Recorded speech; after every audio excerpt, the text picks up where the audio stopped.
sigut una experiència molt maca, he conegut a molta gent, he conegut en profunditat el personatge escollit, hem fet una tasca prèvia de reflexió, de llegir, de definir el personatge i definir-nos a nosaltres.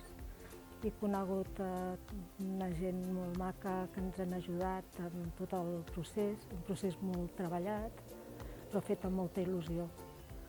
I m'emporto un munt de coses, un munt d'aprenentatges, un munt de coneixences,